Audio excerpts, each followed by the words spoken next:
이 시간 저희가 함께 보실 말씀은 로마서, 신약성경 로마서 9장 1절부터 5절까지의 말씀입니다. 신약성경 로마서 9장 1절부터 5절까지의 말씀입니다.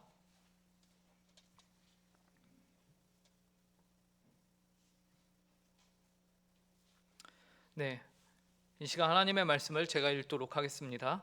내가 그리스도 안에서 참말을 하고 거짓말을 아니하노라. 나에게 큰 근심이 있는 것과 마음에 그치지 않는 고통이 있는 것을 내 양심이 성령 안에서 나와 더불어 증언하노니, 나의 형제 곧 골육의 친척을 위하여 내 자신이 저주를 받아 그리스도에게서 끊어질지라도 원하는 바로라. 그들은 이스라엘 사람이라. 그들에게는 양자됨과 영광과 언약들과 율법을 세우신 것과 예배와 약속들이 있고, 조상들도 그들의 것이요 육신으로 하면 그리스도가 그들에게서 나셨으니 그는 만물 위에 계셔서 세세에 찬양을 받으실 하나님이시니라. 아멘. 네, 여러분 혹시 갑툭튀라는 단어를 아십니까?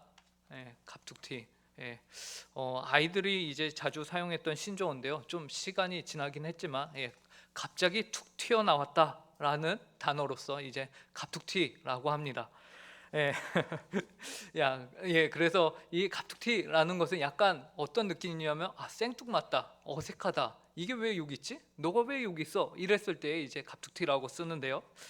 로마서를 연구하는 사람들이요, 이 로마서 오늘 저희가 함께 볼 내용인 9장부터 11장까지의 내용을 갑툭튀 같다라고 한다는 것이죠. 그러니까 전체 로마서의 내용에서 이 9장부터 11장이 뭔가 어울리지 않는 내용이 왜 여기 들어가 있지? 라는 느낌을 주더라라는 것입니다. 그래서 많은 사람들이 로마서를 공부하면서요, 이 부분을 어색해합니다. 9장부터 11장까지를요. 저희가 지난주까지 함께 1장부터 정말 2장부터, 지난주에는 2장부터 말도 안 되는 속도로 저희가 8장까지를 마무리했습니다. 이 시간 제가 한 줄로 요약을 해드리겠습니다. 1장부터 8장까지는요, 모든 믿는 자들을 위한 하나님의 의에 대해서, 하나님의 의로움에 대해서 이제 잘 설명을 한 내용이 로마서 1장부터 8장까지의 내용이었습니다. 그래서 로마서 1장에서 로마서를 시작하면서 바울은 로마서 1장 16절 17절에서 이렇게 말했어요. 내가 복음을 부끄러워하지 아니하노니 이 복음은 모든 믿는 자에게 구원을 주시는 하나님의 능력이 됨이라. 먼저는 유대인에게요 그리고 헬라인에게로다. 복음에는 하나님의 의가 나타나서 믿음으로 믿음에 이르게 하나니 기록된 바 오직 의인은 믿음으로 말미암아 살리라 함과 같으니라. 그래서 로마서를 시작하는 1장에서요, 하나님의 의가 이 땅 가운데 나타났다. 그 의가 무엇이냐에 대해서 이제 소개를 하고요. 그리고 로마서 8장에서는요, 바울이요, 하나님이 미리 정하시고 부르신 자들을 의롭다 하시고 영화롭게 하신다라는 말씀으로써 마무리를 합니다. 그래서 의가 나타났고 그 의로 하나님이 그의 사람들을 의롭게 하셨다라는 것이 바로 1장부터 8장까지의 내용이에요. 그러니까 하나님의 의에 대한 내용입니다. 그래서 최종적으로 8장 38절 39절, 우리가 너무나도 잘 알고 사랑하는 말씀인데요, 내가 확신하노니 사망이나 생명이나 천사들이나 권세자들이나 현재일이나 장래일이나 능력이나 높음이나 깊음이나 다른 어떤 피조물이라도 우리를 우리 주 그리스도 예수 안에 있는 하나님의 사랑에서 끊을 수 없으리라 라고 말하면서 바울이요, 하나님의 의에 한번 속한 자들에게는 절대로 무슨 일이 있어도 안전하다, 그 하나님의 붙들린 바에서 그 무엇도 우리를 끊을 수 없다라는 내용으로 8장을 마무리하고 있다라는 것이죠. 이처럼 하나님의 의에 대해서 하나님의 사랑은 완벽하게 끊거나 부족하지 않은 이들이 무엇을 이제 고민하면 됩니까?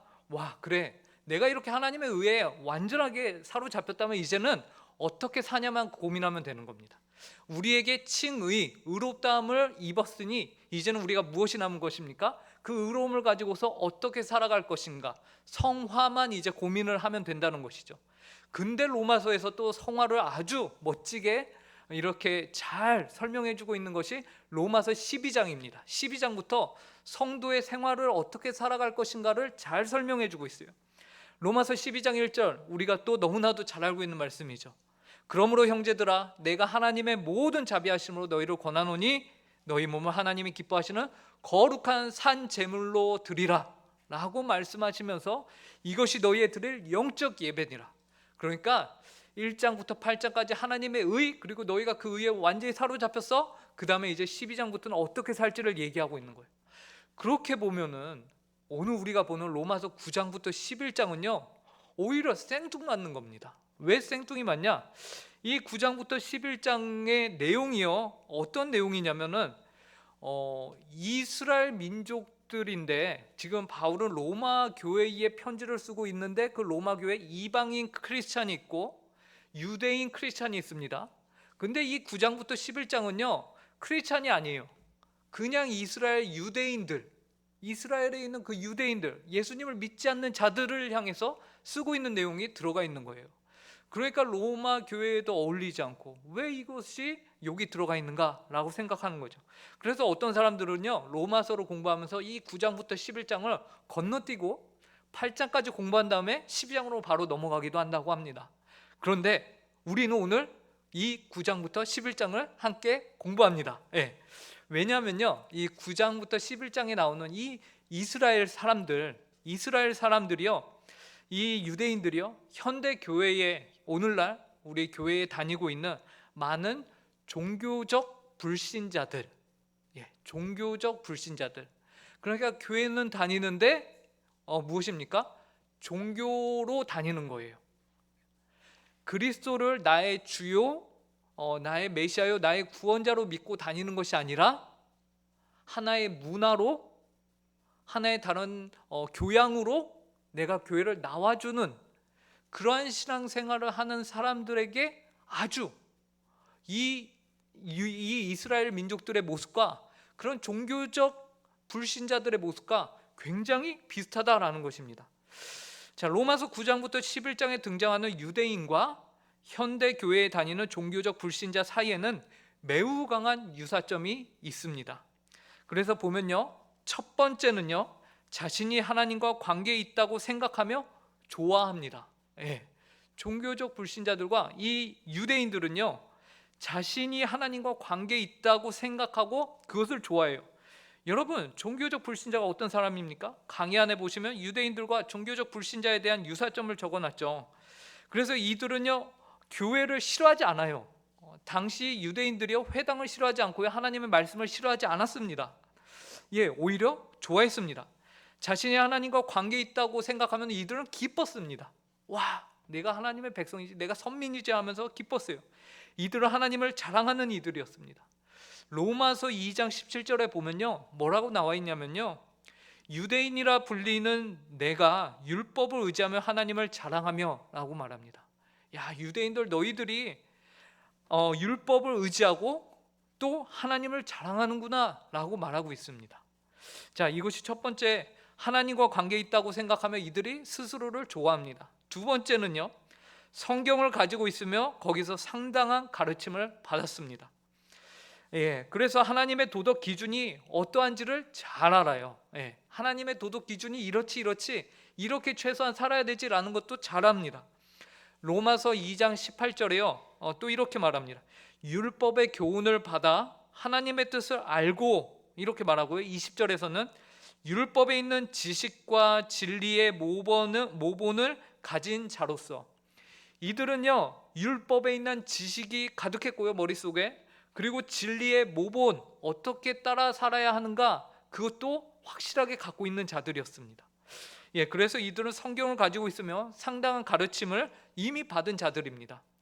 오늘날 우리 교회에 오래 다닌 친구들 보면요, 제가 저희 중고등부의 한 친구한테 성경 퀴즈 대회 때 야, 너 성경 좀 읽고 공부해야지 했더니 필요 없어요 이래요. 그럼 왜? 하니까 이미 다 알아요. 저는 어릴 때부터 다녔는 거예요. 그럼 제가 야, 그럼 너 여자 선지자가 누구야?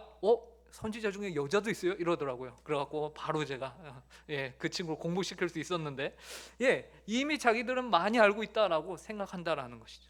세 번째는요, 이들은 하나님의 도덕 기준을 알 뿐만 아니라 그것을 지지하며 다른 사람들에게 말하기도 좋아하는 자들이었습니다. 이것을 가르치기를 좋아했어요. 19절과 20절에서는요, 맹인들의 길을 인도하는 자요, 어둠에 있는 자의 빛이요, 율법에 있는 지식과 진리의 모본을 가진 자로서 어리석은 자의 교사요, 어린아이의 선생이라고 스스로 믿으니 라고 말하면서 로마서 2장 19절 20절에서 이렇게 말하고 있어요. 이들이요 굉장히 가르치기를 좋아했습니다. 예. 자신이 아는 것을 뽐내기를 좋아했습니다. 예. 그리고 네 번째는요, 마지막으로 이들은 기독교 역사 가운데 실존하였으며 엄청난 특권을 누렸습니다. 로마서 9장 4절 5절, 오늘 우리가 읽었던 본문인데요, 거기에 이렇게 말해요. 그들은 이스라엘 사람이라 그들에게는 양자됨과 영광과 언약들과 율법을 세우신 것과 예배와 약속들이 있고 조상들도 그들의 것이요 육신으로 하면 그리스도가 그들에게서 나셨으니. 이들은 양자됨의 특권도 갖고 있었고요, 영광의 특권도 갖고 있었고요, 언약들과 율법, 예배, 약속, 그뿐만 아니라 그리스도가 육신적으로는 이들에게서 나셨다라는 거 아닙니까? 그러니까 이들은요 엄청난 특권을 이미 취한 자들이었다라는 것이죠. 이렇게 네 가지의 저희가 이제 특징을 살펴봤는데, 하지만 정작 이들이 어떻게 됐습니까? 바울이 로마서 9장에서 자신의 동포인 이스라엘 유대인들을 향해서 정말 가슴을 치면서 한탄을 하거든요. 비탄하거든요. 이들이 이렇게 어마한 특권과 특혜를 이점들을 가졌음에도 불구하고 종교적 불신자였다라는 것이죠. 예수 그리스도를 믿지 않고 오히려 그 예수 그리스도를 십자가에 못 박은 자들이었다라는 것이죠. 이러한 바울이 안타까워하는 유대인들, 이스라엘의 모습은요 오늘날 우리 교회 안에 있는 종교적 불신자들의 모습과도 크게 다르지 않습니다. 우리가 잘 아는 가난한 성도들이 이제 교회에 나 안 나가 하기 전까지는 어떠한 모습이었을까요? 종교적 불신자의 모습이었겠죠. 나 이미 다 알아. 나 오랫동안 다녔는걸. 나 이미 지식적으로 다 알아. 하지만 그 안에는 냉랭함이 있었던 것이죠. 그래서 그들의 경우는 이제 기독교는 무엇에 더 가깝죠? 문화에 더 가까운 겁니다. 생명이 아니라 단순히 그냥 문화에 그치는 것이죠. 그렇기 때문에요, 오늘 우리가 이 로마서 9장부터 11장을 배워야 한다라는 것입니다. 여기까지 우리가 왜 공부를 해야 되는가에 대해서 여러분들과 함께 나눴습니다. 자, 첫 번째 페이지, 강의한 첫 번째 페이지 가운데 있는 박스 안에 있는 글을 저희가 함께 읽어보도록 하겠습니다. 로마서의 시작. 로마서의 유대인을 규정짓는 표시들은 오늘의 교회 안에 존재하는 종교적 불신자, 스스로 그리스도인이라고 하지만 어떤 의미로 은혜에서 떠났거나 실제로 그 은혜의 낯선 자로 살아온 기독교 안의 종교인들에게 매우 잘 적용된다. 그렇습니다. 그렇기 때문에 오늘 우리가 이제 9장부터 11장을 배우는데요, 이제 이 본문을 우리가 배우면서 먼저 구조를 한번 보도록 하겠습니다. 자, 1페이지 마지막 아래에 있는 표를 보시면요, 총 6개 부분으로 나눠서 우리가 볼 예정이고요, 9장 1절부터 5절에서는요 바울의 비탄의 글이 나옵니다. 그리고 그 다음 하나님의 주권적인 은혜의 선택에 대해서 9장 6절부터 29절까지 나오고요, 그리고 9장 후반부인 30절부터 10장 21절까지는 그리스도의 말씀에 대한 인간의 반응이 등장을 합니다.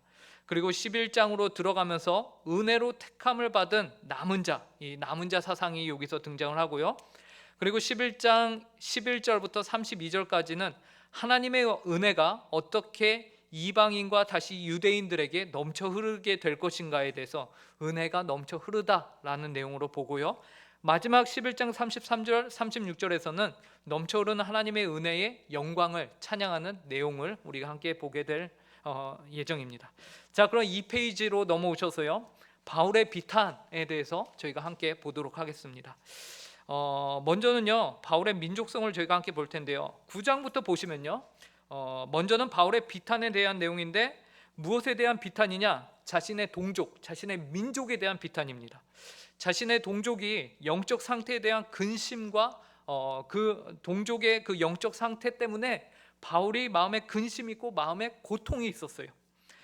동족의 영적 상태에 대한 근심과 마음의 고통이 바울을 이방인의 사도로 생각해서 많은 사람들이 바울이 이스라엘 민족들에게는 별 관심이 없지 않았을까, 이방인들에게만 완전히 마음이 뺏겨 있는 사람이 바울이 아니었던가라고 우리가 착각할 수 있는데요, 전혀 그렇지 않았습니다. 바울은 철저히 이방인의 사도로 땅끝까지 이르러 복음 전하기를 힘쓰는 사람이었지만, 그래서 열심을 냈지만 자신의 동족인 이스라엘이 예수님을 거부하는 일에는 참으로 거짓없이 마음의 고통을 느끼고 있었다라고 바울이 기록하고 있어요. 심지어 오늘 저희가 읽은 로마서 9장 3절에서 바울은 이렇게 말해요. 나의 형제 곧 골육의 친척을 위하여 내 자신이 저주를 받아 그리스도에게서 끊어질지라도 원하는 바로다 라면서, 내가 저주를 받아서 그리스도와 완전히 끊어지는 관계가 되더라도 나의 친척과 나의 이스라엘 민족들이 예수님을 믿을 수 있으면 좋겠다라고 말할 정도였다라는 것입니다. 그렇다면 바울이 그렇게 위하는 이스라엘 사람들, 이들은 어떤 자들이었나? 아까 저희가 살펴본 대로 굉장한 특권을 가지고 있었다. 그래서 4절과 5절에 이렇게 나왔죠. 양자된 영광, 언약들, 율법을 세우는 거 쭉 많았습니다. 그리고 가장 중요한 거, 육신으로 그리스도가 그들에게서 나실 정도로 이들에게는 자랑할 거리도 많았고 특권도 많았고 혜택도 많았습니다. 이점이 너무나도 많았어요. 요즘 말로 따지면 완전히 금수저를 물고, 영적 금수저를, 다이아 수저를 물고 태어난 사람들이 바로 이들이었습니다. 그렇기 때문에 너무나도 좋았는데, 그리스도께서 그들에게서 나셨는데 굉장한 이권과 특권을 가졌는데, 그런데 문제는 무엇이냐? 이 특권적인 지위가 그들에게 주어졌음에도 불구하고 그들의 대다수는 불신앙으로 그리스도를 배척하였다라는 것이죠. 그러므로 이러한 현상을 바라본 사람들에게는요, 당연히 자연스럽게 의문점이 하나 듭니다. 퀘스천 마크가 떠오르는 거예요. 그것은 무엇이냐? 이거 어떻게 설명하지? 이렇게 많은 특혜와 특권을 가졌는데 예수님으로부터 떠나고 이들이 하나님으로부터 약속되어진 것이 이들과 결별이 됐다? 이거 어떻게 해석하지? 하나님의 약속의 말씀이 폐하여진 것인가? 말씀이 완전히 버려진 건가? 라고 느끼는 거죠. 이에 대해서요, 바울은 이렇게 자연스럽게 드는 의구심에 대해서요 6절에서 정면 돌파를 시도합니다. 6절에서 그가 뭐라고 하냐면요, 그러나 하나님의 말씀이 폐하여진 것 같지 않도다 라고 하면서 정면 돌파를 해요. 그러면 뭐라고 합니까? 이스라엘에서 난 그들이 다 이스라엘이 아니오 라고 말해요. 바울이요 결정을 한 겁니다. 하나님의 말씀이 폐하여진 건가? 근데 하나님의 말씀은 폐하여질 수가 없잖아요. 그러면 뭐가 잘못된 거냐? 이스라엘인 우리가 잘못된 것이구나 라고 생각을 고쳐먹는 거죠. 하나님의 말씀이 틀릴 일은 없고, 그럼 뭐가 틀린 것입니까? 내가 틀린 것이에요. 내가 틀린 것입니다.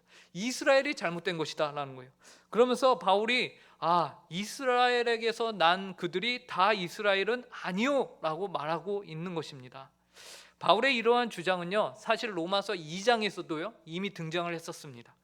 로마서 2장 28절과 29절에서요 무릇 표면적 유대인이 유대인이 아니요 표면적 육신의 할례가 아니니라 오직 이면적 유대인이 유대인이며 라면서 이미 바울은 이러한 신앙의 관점을 어필했었습니다. 얘기를 했었습니다. 바울의 이 주장은요, 그런데 당대 이스라엘과 유대인들에게는 정말로 혁명적인 생각이었던 것이에요. 왜냐하면요, 당시 사람들에게 이스라엘 하면은 누구냐면요, 아브라함과 이삭의 상속자인 야곱의 육신으로부터 나와서 그의 후손들이 이스라엘이었어요. 야곱의 12 아들로부터 만들어진 12지파가 이스라엘이었어요. 그런데 바울은 그들을 바라보면서 그들 중에서도 표면적이 아닌 이면적 이스라엘이 참 이스라엘이라면서 기존에 있던 모든 이스라엘에 대한 관념을 그냥 깨부셔 버린 것이 바로 이 말씀인 것이.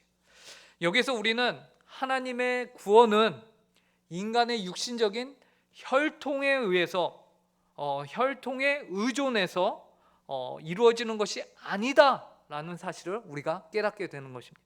하나님의 구원은요 혈통에 의해서 이루어지는 것이 아니에요. 자, 그리고 이어서 바울은요 그 구체적인 예를 설명하는데요, 먼저는 이삭과 이스마엘입니다. 이 둘 다 한 아버지를 모시고 있죠. 바로 아브라함이에요. 아브라함의 자녀입니다. 그런데 이 둘 중에 누가 약속의 자녀가 되죠? 이삭입니다. 왜 이스마엘은 안 되죠? 성경에서는요 사라를 통해서 낳은 자가 약속의 자녀다라고 말해요. 그런데 왜 하필 사라를 통해서 낳은 자가 약속의 자녀입니까? 라는 말에 대해서는 이유가 안 나옵니다. 예, 이유가 안 나와요. 그럼 뭐죠? 그냥 하나님이 그러기로 작정하셨다. 이게 이유예요. 이게 이유입니다.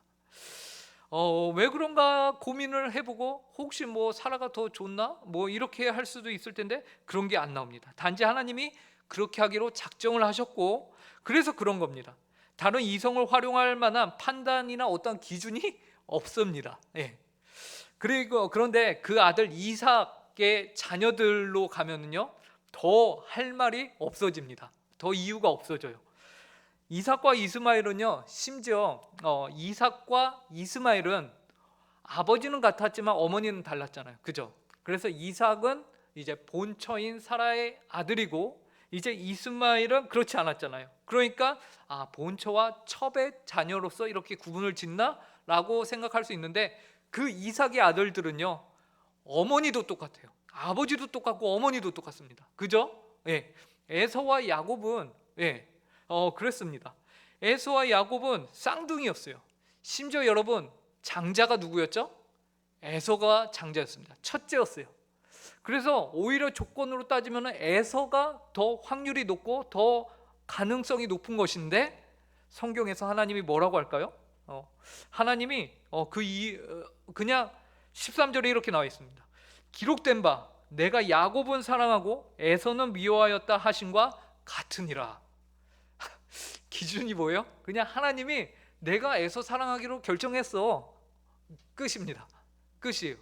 심지어 이 둘은요 어디서 이게 결정이 났냐면 태어나서 누가 더 잘생겼냐 혹은 누가 더 좀 말을 잘 들었느냐 이런 기준도 없이요 엄마 뱃속에 있을 때 태 속에 쌍둥이로 있을 때에 그때 이미 둘의 운명이 결정이 나버려요.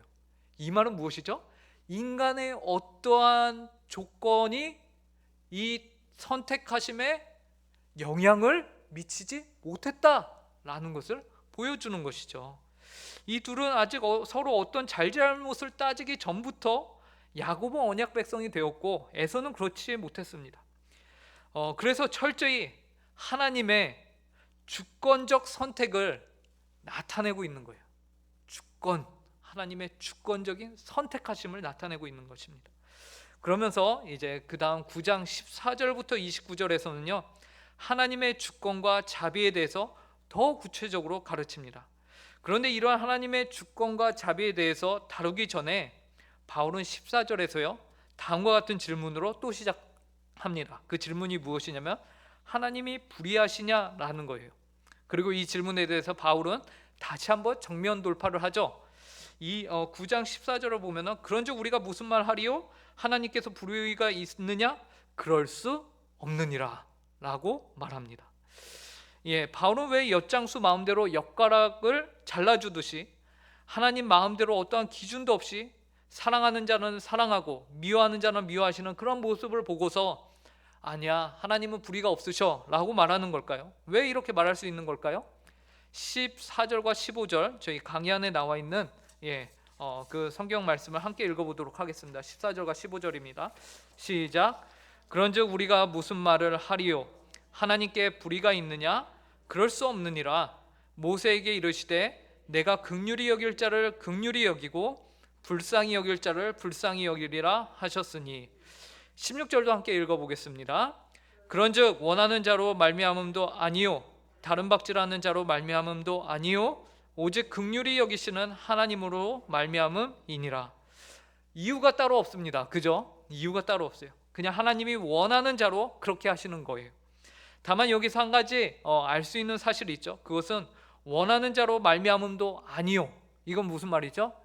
내가 얼마만큼 간절히 원하느냐 이게 소용이 없다라는 것입니다. 그리고 다른 박질도 아니래요. 다른 박질 무엇입니까? 내가 열심히 노력하고 수고하는 거 이것도 아니다라는 것이 오직 무엇으로 가능한 것입니까? 긍휼히 여기시는 하나님으로 말미암아 가능하다라고 해요.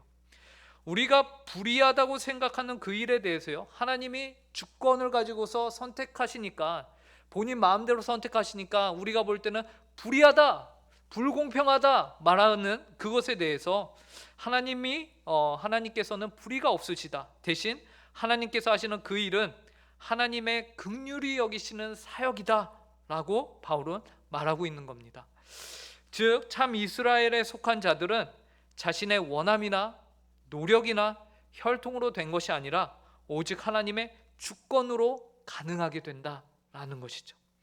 그러면서 하나님의 주권에 대해서 이는 너무나도 당연한 거야, 당연한 것이다 라는 주장을 펴기 위해서 몇 가지의 예를 또 바울이 가져다 씁니다. 하나님의 주권에 대한 예로요, 첫 번째는 20절에서 지은 자와 지음을 받은 물건을 가지고서 이렇게 말합니다. 20절인데요, 9장 20절입니다. 이 사람아, 내가 누구이기에 감히 하나님께 반문하느냐? 지음을 받은 물건이 지은 자에게 어찌 나를 이같이 만들었느냐 말하겠느냐 라고 하죠. 이 세상에 어떤 물건도 그 주인에게 아이 주인님 나를 왜 이렇게 만드셨어요? 라고 반문하는 물건은 없다라는 것이에요. 감히 피조물이 창조주에게 대들 수 있느냐? 아니 그럴 수 없다라고 말하고 있는 겁니다. 자, 두 번째 예는요, 토기장이와 그릇입니다. 예, 비슷한데요. 토기장이가 진흙항덩이로 하나는 귀히 쓸 그릇을 하나는 천히 쓸 그릇을 만들 권한이 없느냐라고 21절에서 말하고 있는 것이, 토기장이가 자기 마음대로 그릇을 만들 수 있습니까 없습니까? 예, 당연히 만들 수 있죠. 예, 당연한 거예요. 이렇게 바울은 하나님의 주권에 대해서 그건 너무나도 당연한 거다라고 말하죠. 그래서 주대심을 근거로 창조주와 피조물의 관계를 근거로 하나님이 이렇게 행하심이 합당하다, 당연하다라고 말합니다. 그리고 바울은 하나님의 주권에 대한 강조에서요, 이제 무엇으로 넘어가냐면 하나님의 그 주권이 그분의 자비와 관련이 있음을 얘기합니다. 자비와 관련이 있다. 여기서 두 선지자의 글을 인용합니다. 하나님의 주권이 우리는 불의하냐 의롭냐 이것만 따지고 있었는데 바울은 야 당연히 의롭지, 당연히 불의가 없지 라고 말하고, 오히려 그거는 하나님의 자비하심과 긍휼하심이 드러나는 거야, 하나님의 주권이 그래 라고 가르치고 있는 거예요. 그래서 25절 26절을 보시면요, 이렇게 말합니다. 호세아의 글에도 이르기를 내가 내 백성 아닌 자를 내 백성이라 사랑하지 아니한 자를 사랑한 자라 부르리라. 너희는 내 백성이 아니라 한 그곳에서 그들이 살아계신 하나님의 아들이라 일컬음을 받으리라 함과 같으니라. 여러분, 호세아의 글에서요, 하나님은 내 백성 사랑하는 자라고 말씀하시거든요. 근데 그 전에 그들이 어떠한 자들이었냐면 내 백성이 아닌 자였습니다. 하나님께서 내 백성이 아닌 자를 뭐라고 부르신 거냐면 내 백성으로 삼아주신 것이에요. 그리고 사랑하지 아니한 자를요 부르셨어요. 뭐라고요? 사랑하는 자라고 부르신 것입니다. 살아계신 하나님의 아들이라 일컬음을 받으리라는 말에서는요, 오히려 우리가 하나님과 원수되던 자들이었잖아요. 근데 하나님이 우리를 무엇으로 받아주셨냐면 그분의 자녀로 우리를 삼아주셨다라는 것에서는 우리가 어마어마한 하나님의 자비를 느끼지 않을 수가 없는데요, 이것이 무엇을 통해서 이렇게 됐냐? 하나님의 주권입니다. 하나님의 주권. 그러니까 우리의 어떠함을 그냥 싹 다 무시하시고 그냥 하나님이 주권적으로 우리를 택하시고 나의 사랑한 자, 내 백성, 내 자녀로 삼아주셔 버린 겁니다. 예. 이것이 바로 하나님의 주권을 통해서 그분의 무엇이 더 드러나게 된 것이냐? 자비가 드러나게 된 것이에요. 사람들은 주권 하면은 기분 나빠하죠. 내 주권을 왜?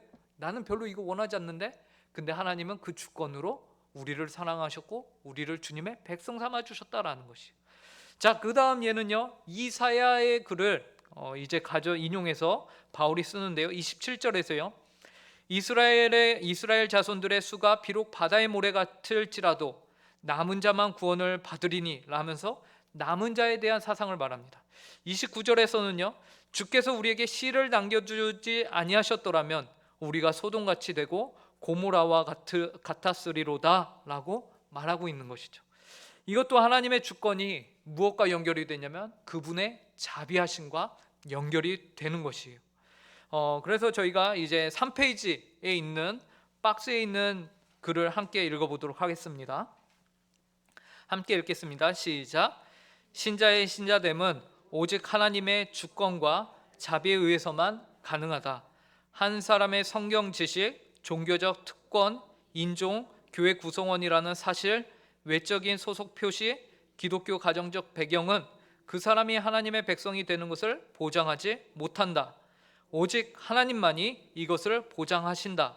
하나님은 그럴 자격이 없는 자들에게 긍휼을 베푸시고 그들을 불쌍히 여기셔서 이렇게 하신다. 예. 하나님은 정말로 그분의 주권을 그분의 자비를 베푸는 일에 사용하셨습니다. 자, 그 다음 9장 30절부터 10장 21절에서는요 그리스도의 말씀에 대한 인간의 반응이 나옵니다. 다수의 이스라엘이 구원을 받지 못하고 진노의 그릇이 되는 이유를 9장에서는 하나님의 주권과 선택이라는 관점으로 이제 바라봤어요. 그런데 이제 10장으로 넘어오면서요 그 주권과 선택에는 불의가 전혀 없고 하나님의 마땅히 그렇게 하실 수 있는 분이라고 우리가 9장에서 고백을 했잖아요. 그런데 이제 9장 30절부터 10장으로 넘어오면서 하나님의 주권을 바라보는 문제를 이제는 이스라엘 민족의 시각에서 바라보기 시작합니다. 그래서 이스라엘의 선택, 그래 좋다. 그런데 우리의 어떤 인지적 영역을 완전히 초월하는 하나님의 주권, 이거 말고 또 다른 편으로 우리의 삶에서 실질적인 원인이 있지 않겠느냐, 그거예요. 그 원인을 바울은 이스라엘 자신들이 그리스도의 복음을 배척했기 때문에 그들이 버림을 받은 것이다 라고 말하고 있습니다. 즉 사람에게도 그 원인과 책임이 있다는 것을 균형을 잡아가면서 말해주고 있는 거예요. 여기에서 우리는 하나님의 절대적 주권이요 인간의 책임과 함께 나란히 간다라는 것을 보게 되는데요, 여기서 우리가 좀 주의할 부분이 있습니다. 그것은 무엇이냐면 하나님의 주권과 인간의 책임이요 둘이 사이좋게 50대 50 이렇게 나눠 가져서 책임을 지는 게 아니고요, 하나님이 좀 더 선하시니까, 좀 더 선하다? 하나님은 완전히 선하시죠. 어쨌든 우리에게 책임이 더 있을 것 같으니까 우리가 70 하나님이 30 이렇게 나눠 갖는 것도 아닙니다. 그럼 무엇이냐? 하나님의 주권적 선택이 100%고요 그 안에서 인간의 선택과 책임이 100%입니다. 그래서 하나님의 이 선택의 교리 안에서는요 인간의 책임이 100%입니다. 뭔 말인지 아시겠습니까? 그래서 선택과 인간의 이 책임이 같이 간다라는 것이죠. 동시에 작동을 하는 것이에요. 그래서 하나님의 주권 100이 작동하는 동안에 인간의 책임 100이 동시에 같이 작동한다라는 것이 하나님의 선택 교리가 실행되는 모습입니다. 우선 하나님께서 인류를 구원하시기 위해서 사용하신 은혜의 방편이 있습니다. 그것은 바로 하나님의 말씀이에요. 그런데 왜 바울은 이 말씀에 대해서 대조되는 두 가지의 반응을 기록하고 있습니다. 먼저는 이방인들의 모습에서 그 반응을 찾았습니다. 그것은 무엇이냐면 9장 30절에 나와 있는데요, 그런즉 우리가 무슨 말을 하리요? 의를 따르지 아니한 이방인들이 의를 얻었으니 곧 믿음에서 난 의요. 이방인들의 말씀에 대한 반응은요 믿음을 의지한 것이었습니다. 말씀이 주어졌을 때 이들은 믿음을 의지하여서 말씀을 받아들였어요.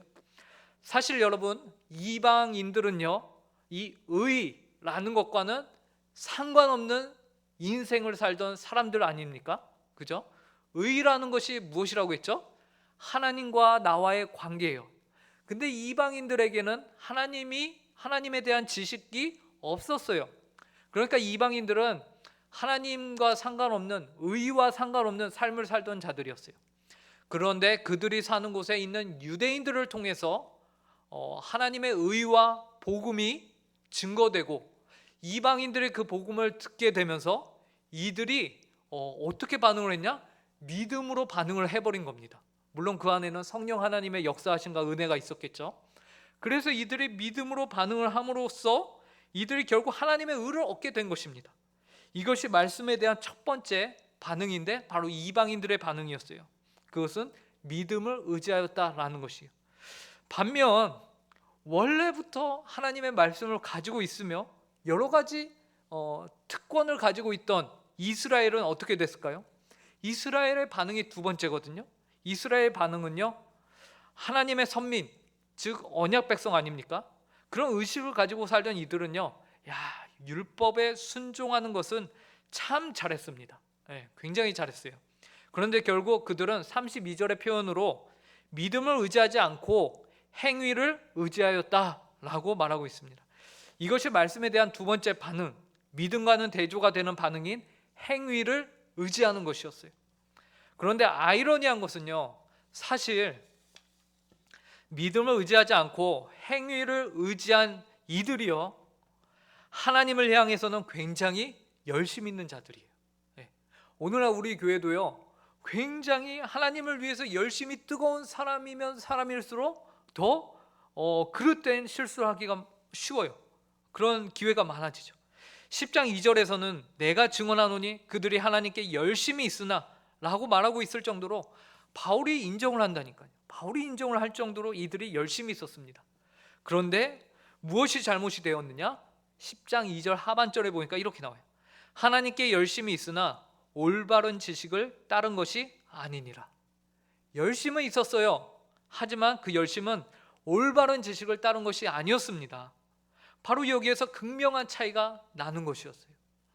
말씀에 대한 올바른 지식이 얼마나 중요한지 모릅니다, 여러분. 그렇다면 올바른 지식은 무엇입니까? 3절에 보니까 올바르지 않은 지식을 따르는 내용이 나오거든요. 그 내용을 뒤집으면 올바른 지식이 나오지 않겠습니까? 그래서 보니까 3절에서는 이래요. 하나님의 의를 모르고 자기 의를 세우려고 힘써 하나님의 의에 복종하지 아니하였느니라. 하나님의 의를 모른대요. 하나님의 의를 몰라요. 그리고 무엇을 세웁니까? 자기 의를 세웁니다. 자기 의를 세워야 되니까 또 누구의 의를 뭉개버립니까? 하나님의 의에 복종하지 않고 그 의를 오히려 뭉개버린대요. 와, 완전히 주객이 전도된 거죠. 그래서 이를 뒤집으면은 무엇이 돼야 하냐면 하나님의 의를 모르는 게 아니라 알고 자기의 의를 세우는 것이 아니라 안 세우고 나의 의는 계속해서 사라지는 거예요. 나의 어떠함은 계속해서 안개가 사라지듯이 계속해서 사라져야 돼요. 누가 칭찬하려고 하면 달려가서 입을 막아야 돼요. 그렇게 우리의 의는 계속해서 사라져야 돼요. 그리고 하나님의 의에 복종을 해야 합니다. 근데 이 하나님의 의가 무엇이냐? 4절에 나와요. 4절에 뭐라고 나오냐면 그리스도는 모든 믿는 자에게 의를 이루기 위하여 율법의 마침이 됨이니라. 하나님의 의는요, 내가 세우는 것이 아니라 누가 세웁니까? 예수 그리스도가 율법을 마침이 되심으로 인해서 세워지는 것이에요. 그러니까 하나님의 의를 안다는 것은 누구를 아는 것이에요? 예수 그리스도를 아는 것이고, 하나님의 의에 복종한다는 것은 누구에게 복종하는 것이에요? 예수 그리스도를 믿음으로 행하는 것이에요. 나의 열심으로 행하는 것이 아니라 예수 그리스도를 믿음으로 행하는 것이에요. 그러므로 인해서 내가 무엇을 깨닫게 됩니까? 겸손을 깨닫게 됩니다. 내가 아무것도 아니구나. 나는 죄인이구나. 나는 내세울 것이 없구나. 그러면서 누구만 드러납니까? 예수 그리스도만 드러날 수밖에 없는 것이. 날마다 은혜가 떠오르고 날마다 예수 그리스도 앞에서 내 부끄러운 모습만 계속 나오니 회개가 멈추질 않고, 그 회개 가운데서 무엇이 또 샘솟듯이 솟아납니까? 기쁨이, 생명이 또 계속해서 샘솟듯이 솟아나는 것이죠. 그래서 모든 율법의 완성을 시키신 분, 예수 그리스도를 아는 것입니다. 그래서 로마서 10장 5절부터 13절에서는요 두 가지 의에 대해서 나옵니다. 율법으로 말미암는 의와 믿음으로 말미암는 의가 등장을 합니다. 5절에서는 이렇게 말합니다. 10장 5절인데요. 모세가 기록하되 율법으로 말미암는 의를 행하는 사람은 그 의로 살리라 하였거니와, 율법으로 말미암는 의를 행하는 사람에게는요 그 의로 살 수 있는 있습니다. 의로 살 수 있는. 그런데 성경은 우리에게 이 율법으로 사는 의는 너희는 불가능하다라고 말합니다. 왜냐하면 우리는 태어날 때부터 본성적으로 이미 우리는 그 전적으로 타락한 본성 가운데서 태어난 자들이기 때문에 그래요. 믿음으로 말미암는 의, 그래서 두 번째를 보면은, 그래서 율법으로 말미암는 의 말고 우리에게 쉽게 다가갈 수 있는 의를 주셨는데 믿음으로 말미암는 의예요. 그것이 이 의는 바로 율법의 마침이 되시는 예수 그리스도를 믿음으로 얻게 되는 의로움입니다. 놀라운 것은 이 의를 얻기 위해서 예수님이 어디 계시죠? 하늘에 하나님 보좌 우편에 계시잖아요. 그러니까 우리가 하늘로 올라갈 필요가 없다라고 말해요. 왜요? 이미 예수님께서 우리가 처한 이 상황 가운데 성육신하여 오셨었기 때문에 우리가 하늘에 가서 예수님을 끄집어내릴 필요가 없다라고 합니다. 또한 예수 그리스도를 죽은 자들 가운데서 모셔 올리기 위해서 우리가 저 깊은 지옥 음부로 내려갈 필요도 없다라고 말합니다. 왜요? 이미 그리스도께서 그곳에서 부활하셨기 때문에. 그래서 6절 7절 로마서 10장 6절 7절에서 이렇게 말합니다. 믿음으로 말미암는 의인은 이같이 말하되 내 마음에 누가 하늘에 올라가겠느냐 하지 말라 하니 올라가겠느냐 함은 그리스도를 모셔 내리려는 것이요 혹은 누가 무저갱에 내려가겠느냐 하지 말라 하니 내려가겠느냐 함은 그리스도를 죽은 자 가운데서 모셔 올리려는 것이라. 이렇게 너희들 노력할 필요 없다라는 거예요. 굉장히 쉬운 의가 너희에게 찾아왔다. 예수 그리스도께서 성육신하여 내려오셨고 부활하여 올라오셨으니 그분을 믿기만 하면 된다라는 것입니다. 그럼 이제 하늘로 예수님을 데리러 올라가지 않아도 되고, 지옥으로 내려가지 않아도 되고, 우리에게 가까이 계신 무엇을 믿습니까? 말씀을 믿으면 됩니다. 말씀을 믿으면 되는 것이요. 믿고 그 말씀을 믿고 신하면 되는 것이요. 8절과 9절을 보시기 바랍니다. 그러면 무엇을 말하느냐? 말씀이 내게 가까워 내 입에 있으며 내 마음에 있다 하였으니 곧 우리가 전파하는 믿음의 말씀이라. 내가 만일 내 입으로 예수를 주로 시인하며 또 하나님께서 그를 죽은 자 가운데서 살리신 것을 내 마음에 믿으면 구원을 받으리라. 믿으면 된다고 바울이 말합니다. 그러면 의를 이룰 수 있는 거라고 합니다. 그리고 이는 누구든지 가능하다. 누가 가능하냐? 아무나 가능하자. 11절부터 13절에서요 누구든지 그를 믿는 자는 이라고 말하고요 12절에서는 유대인이나 헬라인이나 차별이 없음이라 주께서 모든 사람의 주가 되사 그를 부르는 모든 사람에게 부여하시도다라고 하고요 13절에서는 누구든지 주의 이름을 부르는 자는 구원을 받으리라 라고 말하면서 누구든지 아무나 가능하다라고 말하고 있는 것입니다. 그런데 중요한 것이 하나 남습니다. 그것은 누군가는 이 말씀을 전해야 듣는다라는 것이죠. 누군가는 전해야만 사람들이 듣고 믿을 수 있다는 것이. 그래서 바울은 14절에서 그런즉 그들이 믿지 않은 이를 어찌 부르리요 듣지도 못한 이를 어찌 믿으리요 전파하는 자가 없이 어찌 들으리요 보내심을 받지 아니하였으면 어찌 전파하리요 기록된 바 아름답도다 좋은 소식을 전하는 자들의 발이여 함과 같으니라 라고 말하고 있는 것입니다. 그런데 다행인 것은 15절 끝에 방금 뭐라고 말했습니까? 기록된 바 아름답도다 좋은 소식을 전하는 자들의 발이여 함과 같으니라. 이미 이러한 발이 있었다라는 것이고 바울 자신도 바로 이 좋은 소식을 전하는 발로서 이방인의 사도로서 내가 뛰고 있다라는 것을 말하고 있는 것이에요. 그런데 좋은 소식을 전하는 자들의 발이 있었음에도 불구하고 이스라엘은 복음에 불순종하였다는 내용이 로마서 10장 14절부터 21절까지 다루어지는 것입니다. 그래서 17절의 내용을 강의 안에 도식을 보시면 믿음을 들음 그리고 들음을 통해서 그리스도의 말씀인데 근데 그 말씀을 어떻게 됩니까? 이스라엘의 순종과 연결이 되지 않아요. 믿음, 들음, 그리스도의 말씀까지는 연결이 되는데 이스라엘의 순종에는 다다르지 못한다라는 것을 우리가 보게 됩니다. 자, 이제 오늘 저희가 보는 마지막 장 로마서 11장으로 넘어가면요 다시 또 이러한 질문을 합니다. 11장 1절부터 10절에서는 은혜로 택함을 받은 자에 대한 내용이 등장을 하는데요 11장은 다시 질문으로 시작하는데 좋은 소식이 말씀이 전파되었음에도 이스라엘의 말씀에 불순종하였으니 하나님이 자기 백성을 버리셨느냐라는 질문을 바울이 또 하는 것이에요. 이제는 여러분들이 한번 대답을 해보시죠. 하나님이 버리셨습니까? 안 버리셨습니까? 안 버리셨습니다. 바울도 그렇게 대답을 해요. 그래서 로마서 11장 1절을 보시기 바랍니다. 로마서 11장 1절을 보면 바울이 이렇게 고백하고 있습니다. 그러므로 내가 말하노니 하나님이 자기 백성을 버리셨느냐? 그럴 수 없느니라. 나도 이스라엘인이요 아브라함의 씨에서 난 자요 베냐민 지파라. 바울은 그럴 수 없다라면서 증인을 한 명 세우죠. 그게 누굽니까? 바울 자신을 세워요. 그러면서 내가 바로 이스라엘인이요 아브라함의 씨에서 난 자요 베냐민 지파 출신이지 않느냐. 그런데 내가 버림을 받았느냐? 버림을 받지 않고 나는 택함을 받았다. 그러니까 너희 다른 이스라엘 민족들도 충분히 가능하다라는 것을 말하고 있어요. 그러면서 바울은 하나님이 결코 자기 백성을 포기하지 아니하신다는 의미로 하나님이 자기 백성에 대해서 2절에 이렇게 말합니다. 하나님이 그 미리 하신 자기 백성을 버리지 아니하셨나니. 바울은 하나님이 자기 백성을 버리지 않는다고 하면서 그 자기 백성 앞에 수식어를 넣어요. 그 수식어가 무엇이냐면 미리 아신이라는 수식어를 넣어요.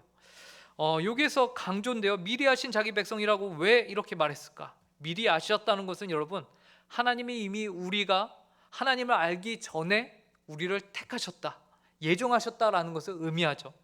그렇게 하나님이 자기 자신도 하나님의 예정 때문에서라도 우리의 불신실함이나 우리의 거역함이나 우리의 추악한 모습이나 그런 것들 때문에 하나님이 우리를 향하신 그 택하심을 포기할 수 있느냐? 그것이 폐기가 되느냐?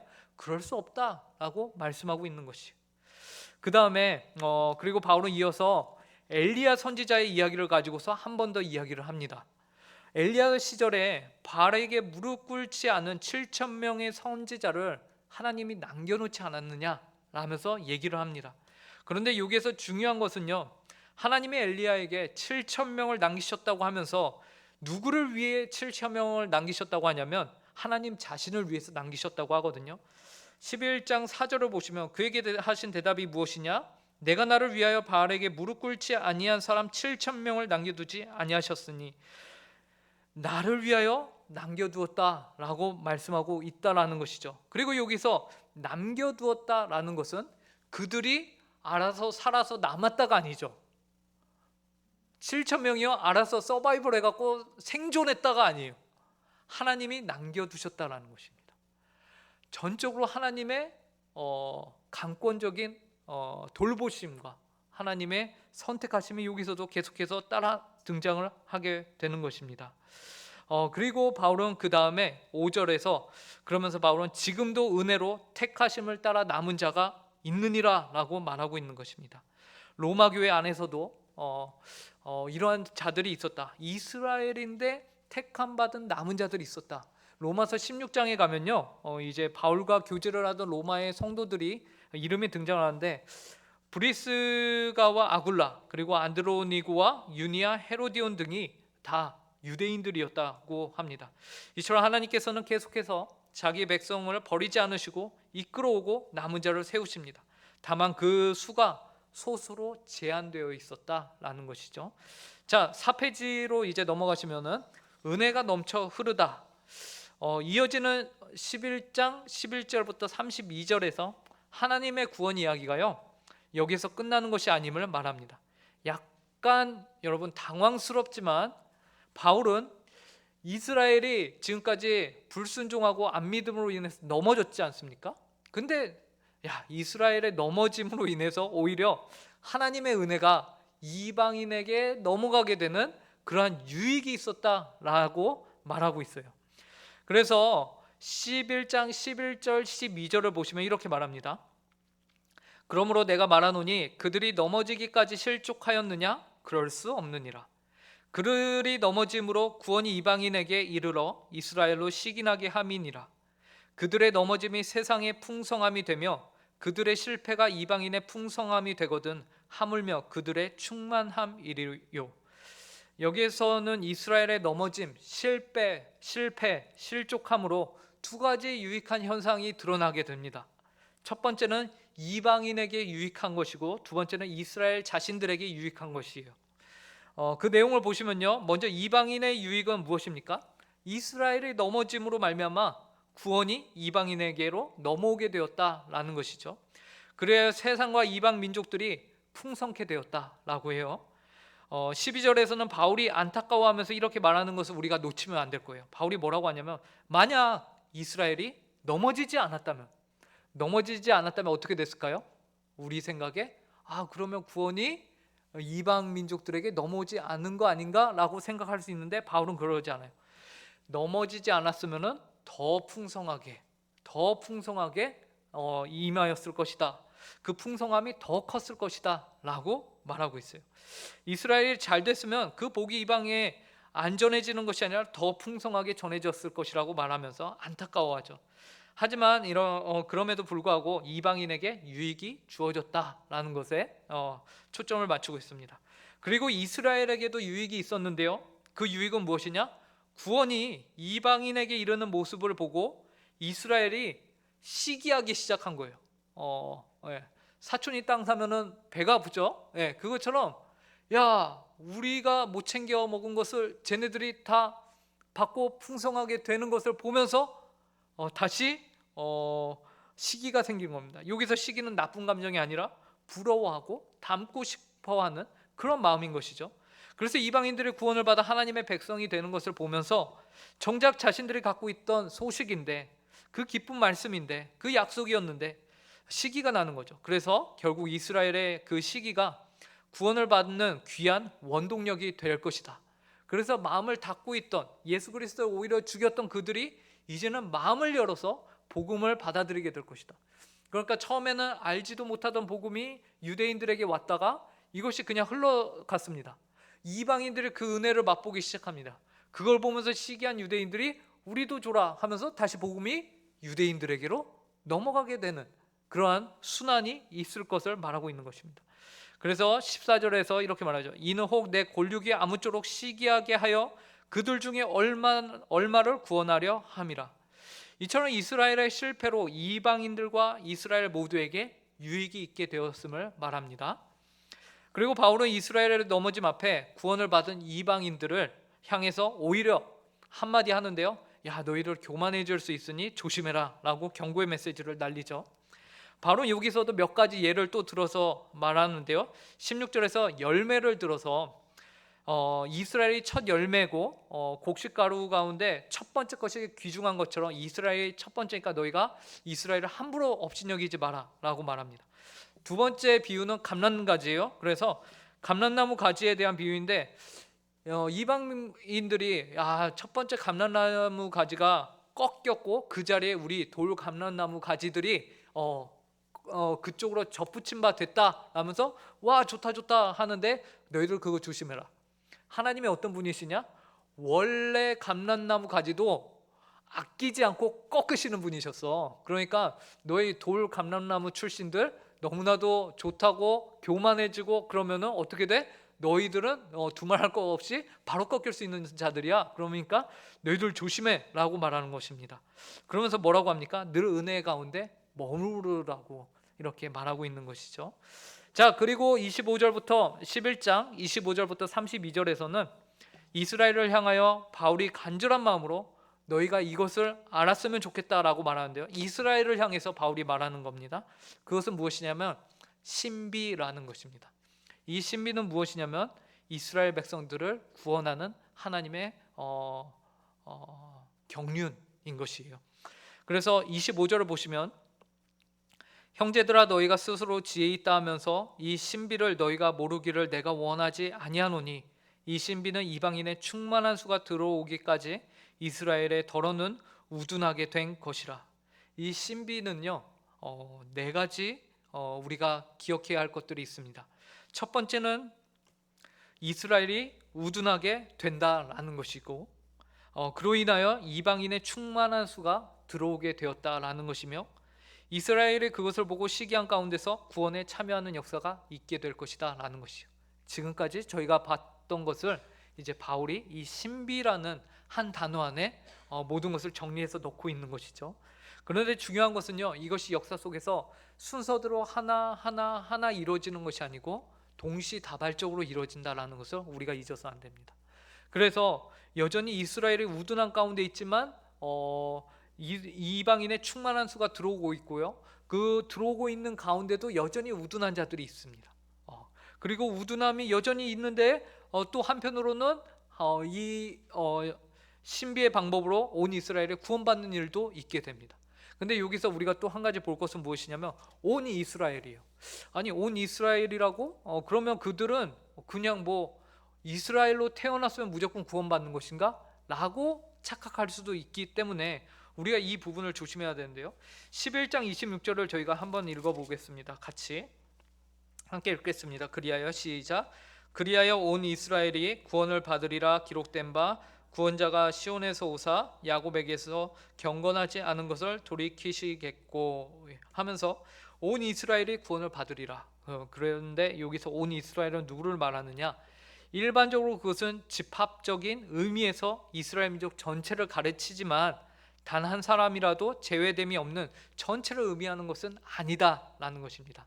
통틀어서 그냥 온 이스라엘이라고 보시면 되는 것이요. 그리고 또 구원을 받는다라는 말은 이스라엘 유대인들만의 따로 구원의 경륜, 구원의 방법이 있는 거 그렇게 얘기하는 사람들도 있는데 그것은 아니고 그들이 구원을 받게 되는 것도 동일하게 예수 그리스도를 믿음으로 죄의 용서함을 받고 하나님의 새로운 언약 백성의 일부가 된다는 것을 의미한다라는 것을 기억하시면 되겠습니다.